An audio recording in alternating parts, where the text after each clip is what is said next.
بسم اللہ الرحمن الرحیم۔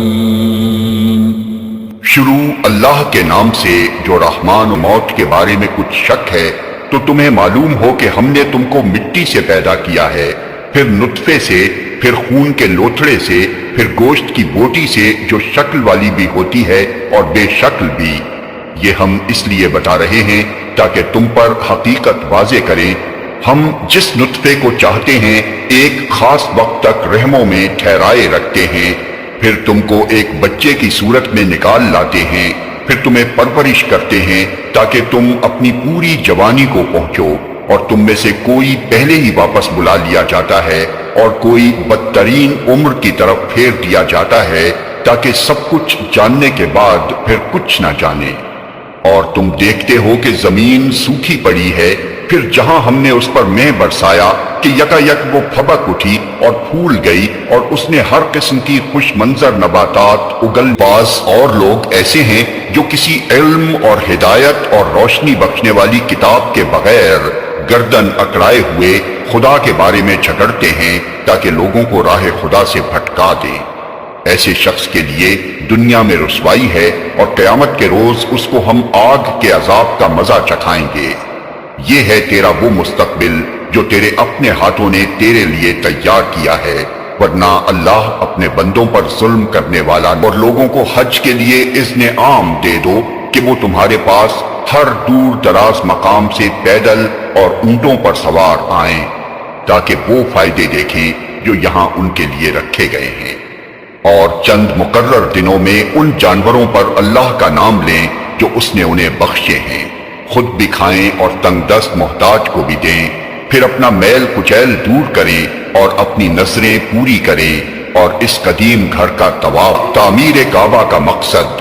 اور جو کوئی اللہ کی قائم کردہ حرمتوں کا احترام کرے تو یہ اس کے رب کے نزدیک خود اسی کے لیے بہتر ہے۔ اور تمہارے لیے مویشی جانور حلال کیے گئے ماں سوا ان چیزوں کے جو تمہیں بتائی جا چکی ہیں، بس بتوں کی گندگی سے بچو، جھوٹی باتوں سے پرہیز کرو، یکسو ہو کر اللہ کے بندے بنو، اس کے ساتھ کسی کو شریک نہ کرو۔ اور جو کوئی اللہ کے ساتھ شرک کرے تو گویا وہ آسمان سے گر گیا، اب یا تو اسے پرندے اچک لے جائیں گے یا ہوا اس کو ایسی جگہ لے جا کر پھینک دے گی جہاں اس کے چیتھڑے اڑ جائیں۔ امت کے لیے ہم نے قربانی کا ایک قاعدہ مقرر کر دیا ہے تاکہ اس امت کے لوگ ان جانوروں پر اللہ کا نام لیں جو اس نے ان کو بخشے ہیں۔ ان مختلف طریقوں کے اندر مقصد ایک ہی ہے، بس تمہارا خدا ایک ہی خدا ہے اور اسی کے تم مطیع فرمان بنو۔ اور اے نبی بشارت دے دے عاجزانہ روش اختیار کرنے والوں کو، جن کا حال یہ ہے کہ اللہ کا ذکر سنتے ہیں تو ان کے دل کانپ اٹھتے ہیں، جو مصیبت بھی ان پر آتی ہے اس پر صبر کرتے ہیں، نماز قائم کرتے ہیں، اور جو کچھ رزق ہم نے ان کو دیا ہے اس میں سے خرچ۔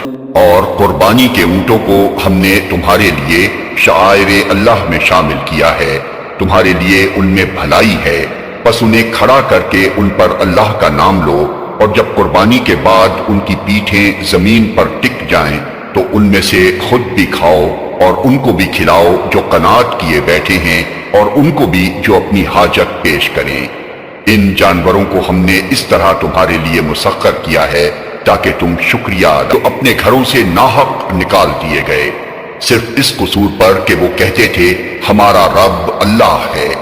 اگر اللہ لوگوں کو ایک دوسرے کے ذریعے سے دفع نہ کرتا رہے تو خانقاہیں اور گرجا اور معبد اور مسجدیں جن میں اللہ کا کثرت سے نام لیا جاتا ہے سب مسمار کر ڈالی جائیں۔ اللہ ضرور ان لوگوں کی مدد کرے گا جو اس کی مدد کریں گے، اللہ بڑا طاقتور اور زبردست ہے۔ محمد، تم سے پہلے ہم نے نہ کوئی رسول ایسا بھیجا ہے نہ نبی جس کے ساتھ یہ معاملہ نہ پیش آیا ہو کہ جب اس نے تمنا کی شیطان اس کی تمنا میں خلل انداز ہو گیا۔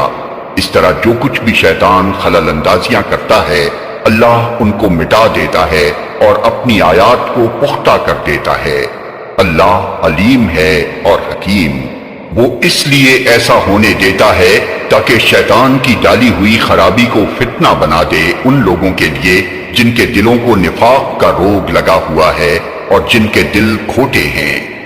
حقیقت یہ ہے کہ یہ ظالم لوگ اناد میں بہت دور نکل گئے ہیں، اور علم سے بہرہ مند لوگ جان لیں کہ یہ حق ہے تیرے رب کی طرف سے، اور وہ اس پر ایمان لے آئیں اور ان کے دل اس کے آگے جھک جائیں۔ یقیناً اللہ ایمان لانے والوں کو ہمیشہ سیدھا راستہ دکھا دیتا ہے۔ کیا تم دیکھتے نہیں ہو کہ اللہ آسمان سے پانی برساتا ہے اور اس کی بدولت زمین سرسبز ہو جاتی ہے؟ حقیقت یہ ہے کہ وہ لطیف و خبیر ہے۔ له ما في السماوات وما في الأرض وَإِنَّ اللَّهَ لَهُوَ الْغَنِيُّ الْحَمِيدُ۔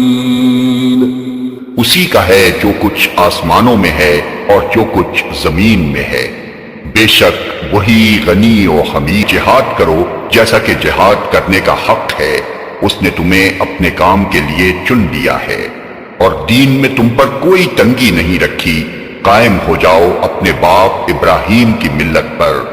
اللہ نے پہلے بھی تمہارا نام مسلم رکھا تھا، اور اس قرآن میں بھی تمہارا یہی نام ہے، تاکہ رسول تم پر گواہ ہو اور تم لوگوں پر گواہ۔ بس نماز قائم کرو، زکوٰۃ دو، اور اللہ سے وابستہ ہو جاؤ۔ وہ ہے تمہارا مولا، بہت ہی اچھا ہے وہ مولا، اور بہت ہی اچھا ہے وہ مددگار۔